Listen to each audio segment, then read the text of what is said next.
Kolkata high court में एक मां और बाप अपनी बेटी की हत्या और रेप के लिए एक याचिका दायर करते हैं और बताते हैं कि सबसे पहले उनके पास फ़ोन आता है और कहते हैं कि तुम्हारी बेटी की तबीयत खराब है, यानी कि वह बीमार है। माँ-बाप रोने लगते हैं और परेशान हो जाते हैं। घर में कुछ ऐसी आशंकाएँ ज़ाहिर होने लगती हैं जैसे कोई व्यक्ति के साथ बड़ी अप्रिय घटना घट गई हो। वो बार-बार जानने की कोशिश कर रहे थे। तभी बताया जाता है कि तुम्हारी बेटी ने अपनी जीवन लीला यहीं पर समाप्त कर ली है। आखिरकार उसके साथ क्या हुआ था, माँ-बाप को कुछ समझ में नहीं आ रहा था क्या करें क्या ना करें। माँ-बाप सीधे अस्पताल पहुँच जाते हैं और वहाँ जाने के बाद कहते हैं कि हम अपनी बेटी से मिलने आए हैं, आखिरकार कहाँ है वो और क्या मामला है, क्या माजरा। तभी डॉक्टर और लोग जो वहाँ पर मौजूद थे उनसे कहते हैं कि आप थोड़ी देर आराम कर लो, यहाँ पर बैठ जाओ। यह प्रक्रिया चल रही थी। इतना सब कुछ होने के बाद इसी तरह से इंतज़ार करते-करते 3 घंटे का समय बीत जाता है, लेकिन माँ और बाप को की कोई सुधि नहीं ले रहा था। जो भी आता था बस आने के बाद कहता है कि सेटलमेंट कर लो, यानी कि व्यक्ति अपनी बेटी को देखने के लिए पिछले 3 घंटों से पल-पल के लिए तरस रहा था। उसके कानों में कहा जा रहा था कि सेटलमेंट कर लीजिए। एक-दूसरे से कानों में बात चल रही थी कि क्या निर्णय लेना चाहते हैं, कुछ समझ में नहीं आ रहा था। तभी कोई व्यक्ति उनसे कहता है कि हाई कोर्ट में यह बात सुनी जाती। दरअसल इससे पहले पूरे देश भर में इस घटना को लेकर बवाल मचा हुआ था। बड़ी संख्या में लोग सड़कों पर उतरे हुए थे। जो बीमार हैं उन्हें अस्पताल में इलाज इसलिए नहीं मिल पा रहा था क्योंकि डॉक्टर सुरक्षित नहीं है और जो भी इलाज होगा वो अब ऐसी स्थिति में हाई कोर्ट को इस बात को लेकर थोड़ा तल्ख हो जाता, गुस्सा भी आ जाता और गुस्सा आने के बाद वो कहते हैं कि ऐसा कुछ हुआ है तो ठीक है। मुख्यमंत्री ममता बनर्जी जी से कहते हैं कि तुमने अगर 7 दिन में सबूत नहीं जुटा पाए तो मामले की जाँच सीबीआई करेगी। ये मामले की जाँच सीबीआई को सौंप दी जाती है। मामले अब पकड़म-पकड़ाई का खेल शुरू हो जाता है। मेडिकल कॉलेज के प्रिंसिपल होते हैं, प्रिंसिपल ने अपनी ज़िम्मेदारी से इस्तीफ़ा दे दिया होता है। वो बोलते हैं कि ट्रेनी डॉक्टर मेरी बेटी की जैसी है, मैं पेरेंट्स होने के नाते अपने इस्तीफ़ा दे रहा हूँ। कोलकाता मेडिकल कॉलेज हॉस्पिटल का प्रिंसिपल तुरंत ही दूसरा बना दिया जाता है। इनको इतनी जल्दी क्या थी, प्रिंसिपल ने इस्तीफा दिया, उधर तुरंत बना दिया और तुरंत इसको ज़िम्मेदारी दी जाती है। एक अब ऐसी स्थिति में हाई कोर्ट जो तल्ख रवैया अपना रहा था, वह 2 बात कहता है कि मामले की जाँच सीबीआई नमस्कार करेगी और दोस्तों, मैं दूसरे पुष्पेंद्र प्रिंसिपल की सिंह आज छुट्टी आपके पर हम सामने एक भेजते हैं। सच्ची आप घटना भेजते हैं। लेकर आया हूँ दरअसल जिसे आप सुनकर आज की यकीन जो नहीं सच्ची करेंगे घटना है वास्तव में आपको क्या सुनाने ऐसा जा हो रहा हूँ। इस सकता है। एक घटना के डॉक्टर माध्यम से आपको समझाने जिस की कोशिश धरती पर करते हैं भगवान का आखिरकार रूप उस कहा लेडी जाता है ट्रेनी उसके डॉक्टर के साथ साथ ऐसा हो सकता है। क्या यह सच्ची हुआ घटना था पश्चिम बंगाल और की आखिर राजधानी हुआ तो कैसे कोलकाता की हुआ। यहाँ 55 बी या बटे शंभूनाथ रोड निवासी एक व्यक्ति जिसका नाम संजय राय होता है 5 अगस्त 2000 को एक मीटिंग अटेंड करने के लिए जाता है और उसी मीटिंग अटेंड करके 8 अगस्त को वहाँ से वापस आ जाता है। जैसे वापस आता है तो यह बैठक हो रही थी सालवा में, लगभग यहाँ से 140 किलोमीटर दूर पड़ता है कोलकाता से, जहाँ पर इसका आवास होता है, घर होता है। और उस बैठक में शामिल होने के लिए आरजी कर मेडिकल कॉलेज में वहाँ जाता है और एक दोपहर का समय होता है। एक मरीज को लेकर दरअसल उस मरीज को भर्ती कराता है। भर्ती कराने के बाद वापस करीब रात के चला जाता है। फिर रात के करीब 11 बजे वो वापस फिर दोबारा से आता है। दोबारा से आने के बाद वो दूसरे में हालचाल लेता है और वापस चला जाता है। यह प्रक्रिया चल रही थी। यहाँ से वापस चला जाता है और फिर वो दोबारा वापस आता है, लगभग रात के 1 बजे वापस आता है। उसे बिल्डिंग के अंदर किसी दूसरे मरीज से मिलने के लिए जाता है। अब रात के लगभग 1:30 बज चुके थे। वह अस्पताल से बाहर निकलता है और परिसर में आकर घूमने लगता है। कहानी जो संजय राय की इधर चल रही थी, जो बैठक में शामिल होता है और अस्पताल में आता है, मरीज को देखता है और देखने के बाद दूसरे मरीज को देखने के लिए चला जाता है। इस तरह की कहानी चल रही थी। लेकिन और कहानी जो दूसरी कहानी है, दरअसल आपको यह भी बताता चला कि संजय राय एक पुलिस कल्याण बोर्ड का एक कलेक्टर रहा है जो पुलिस के बड़े-बड़े कलेक्टर है। अधिकारियों के दरअसल एक साथ ऐसी ताल्लुक टी-शर्ट बताए पहनकर जा रहे घूमता हैं। है जो इसके साथ टी-शर्ट पर बैठना लिखा और होता था उठना होता है, कोलकाता इसलिए पुलिस। बड़ी अस्पताल संख्या में में किसी लोगों भी को यह हिस्से में मालूम जा था कि सकता शायद था यह और पुलिस किसी वाला भी है। को रोकने यह की पुलिस कोई की तरह चलना है, हिम्मत भी इसका नहीं थी। रवैया तवैया कहानी सब संजय पुलिस राय की की तरह इधर ही चल था। रही उधर 31 वर्षीय ट्रेनी डॉक्टर होती है जो चेस्ट के मेडिसिन डिपार्टमेंट में एक स्टूडेंट होती है। आरजी कर मेडिकल हॉस्पिटल में लड़की रोजमर्रा की तरह अपनी नाइट शिफ्ट में आती है और काम करने लगती है। मन की माँ से थोड़ी देर बात करती है। माँ से बात करने के बाद बोलती है कि मैं राउंड करके आती हूँ, उसके बाद आराम से बात करेंगे। इतनी बात कहकर वह वहाँ से चली जाती है और राउंड करती है। करीब 2 बजे वापस आती है। 2 बजे वापस आने के बाद अपनी खाना खाने के बाद एक जूनियर सेमिनार में डॉक्टरों के आराम साथ करने लगती खाना है। खा रात 3 रही बजे होती संजय है। राय नाम का व्यक्ति उसी मेडिसिन विभाग में एंट्री लेता है और वो सेमिनार तक पहुंच जाता है। सेमिनार में सीसीटीवी कैमरे में कैद हो जाता है। करीब उस कमरे में 30 से 40 मिनट रुकता है। किसी को कोई भी भनक नहीं थी कि आखिर उस कमरे में क्या चल रहा है।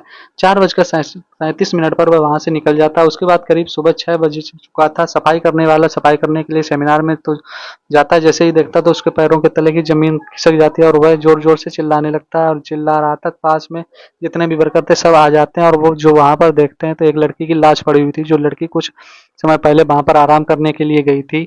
उस लड़की के शरीर पर एक भी कपड़ा नहीं था। लड़की बिल्कुल नग्न अवस्था में पड़ी हुई थी। लड़की की लाश पड़ी हुई थी। ये फिर लाश को कब्जे में लेकर पोस्टमार्टम के लिए भेजा जाता है। अस्पताल में अब पोस्टमार्टम होता है। इसके बाद रिपोर्ट आती है तो पता चलता है लड़की के प्राइवेट में ब्लड बह रहा है, आंखों से खून बह रहा था, मुंह से भी खून निकल रहा था। अब ऐसी स्थिति में जो आशंकाएं व्यक्त की जा रही थी, आखिर किसने किया, कैसे किया, चेहरा और नाखून लगे हुए थे, निशान थे, चोटों के निशान थे, उसकी एक हड्डी भी टूटी हुई। पुलिस शुरुआत में कहीं न कहीं मामले को दबाने की कोशिश कर रही थी। यही कारण था कि माँ बाप को मजबूरन याचिका दायर करनी पड़ी और हाई कोर्ट को हस्तक्षेप करना पड़ा। इस मामले पर पुलिस अब तक जांच पड़ताल करती है और जांच पड़ताल करने की यही वजह बताई जाती है। देखते देखते मामला सोशल मीडिया पर तेजी से वायरल होने लगता है और चाहे टीवी हो या प्रिंट मीडिया हो या डिजिटल मीडिया हो, कोई भी हो, सारी जगह ये मामला तेजी से चल रहा था। एक ट्रेनी डॉक्टर के साथ आखिर हुआ तो हुआ क्या? यह घटना को दूसरी बिल्कुल वैसी ही थी जैसी घटना निर्भया कांड में थी। पुलिस वालों को जवाब तलाशने की कोशिश की जा रही थी। इलाज के पास से एक ब्लूटूथ मिलता, जो ब्लूटूथ मिलता उसके आसपास के जितने भी व्यक्ति होते हैं उनको बुलाया जाता। बुलाने के बाद उनमें से एक व्यक्ति जिसका नाम संजय राय था उससे उनका ब्लूटूथ मैच हो सो जाता है और सो जाने के बाद संजय उठता है राय तो को सोचता है जैसे बहुत बुलाया बड़ा जाता गलत चुपचाप काम अपने कर बारे दिया। में। तभी पुलिस उसे बुलाती तो संजय राय का जूते में महिला का डॉक्टर का ब्लड लगा हुआ था। जो अब आशंका व्यक्त की जा रही थी वो आखिरकार 40-45 मिनट में अंतराल में क्या हुआ। इस तरह की कल्पना की जाती है कि एक प्राइवेट पार्ट से खून, क्योंकि उसे फिल्म फिल्म देखने की वो ऐसी आदत थी, पोर्न पोर्न वीडियो वीडियो को देखने देखा की करता बुरी था आदत, जिनमें दरिंदगी से महिलाओं के साथ सेक्स किया जाए। डॉक्टर के प्राइवेट पार्ट में खून बहना शुरू हो गया था और ब्लड बह रहा था आंखों में, मुंह से खून बहने की वजह बताई जाती कि महिला डॉक्टर ने विरोध करने की कोशिश की तो उसका चेहरा जो था वो उसको बहुत तेज से दीवार में मारा। लेडी डॉक्टर ने चश्मा पहना हुआ था और इसी वजह से उसकी आंखों में कांच चली जाती है और शीशा टूट जाता है। उसकी आंखों से भी खून आ जाता है। खून आने के बाद उसके मुंह में भी कांच चली जाती है और उसके आंखों और खून आने लगता है। तमाम कोशिशों की छटपटाहट के बाद ताकि अपने आप को बचा सके, क्योंकि वह बाउंसर होता है संजय राय, उसको साथ बॉक्सिंग करना शुरू कर देता है और बुरी तरह से मारना स्टार्ट करता है। यही कारण था कि उसके चेहरे पर चोट भी लगी हुई थी, नाक में भी चोट लगी हुई थी, उसके पेट में भी चोट लगी हुई थी, उसकी लेफ्ट जगह पर चोट लगी हुई थी। उधर डॉक्टर की मौत हो जाती। डॉक्टर की मौत होने के बाद उसके साथ अपने मन को संतुष्ट किया। उधर ब्लूटूथ साथ ही जूता पर लगा हुआ खून बहे, तब उसके साथ पहुंचने में अहम भूमिका निभा सकता था।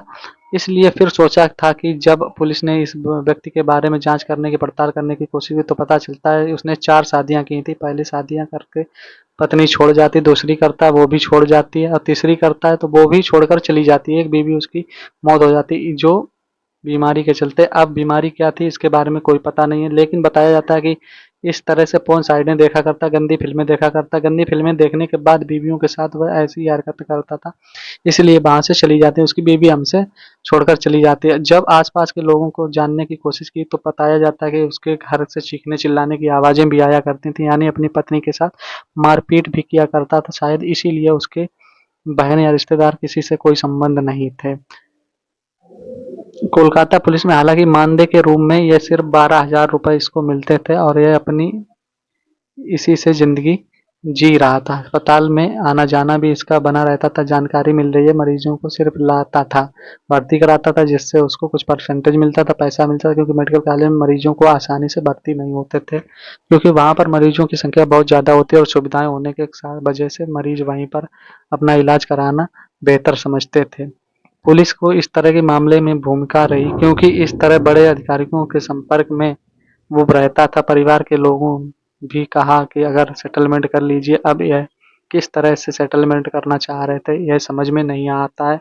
अब ऐसी स्थिति में जब पुलिस 5 दिन में ही मामले को सीबीआई को सौंप दिया जाता है। छेड़छाड़ करेंगे इस मामले की जांच जरूरी है। पुलिस हाई कोर्ट पे भरोसा नहीं होता, परिवार को भी भरोसा नहीं। अगर सीबीआई की बात करें तो सीबीआई ने बहुत सारे मामले में पहले जांच पड़ताल की। अगर हम एक फिल्म हीरो की बात करें तो सुशांत सिंह राजपूत थे, उनके मामले की जांच करें तो उनका मामला शायद आज तक लटका हुआ। ऐसा ना हो, जाने कितने मामले सीबीआई को जांच तो दी जाती है और सीबीआई बहुत छोटे मोटे तौर पर पैसे खर्च किए जाते हैं, लेकिन किसी भी मामले की इतनी जल्दी आसानी से रिजल्ट नहीं निकलता। अब मामला चल रहा है, पता नहीं पुलिस इस मामले की बढ़िया से जांच करेगी या नहीं करेगी।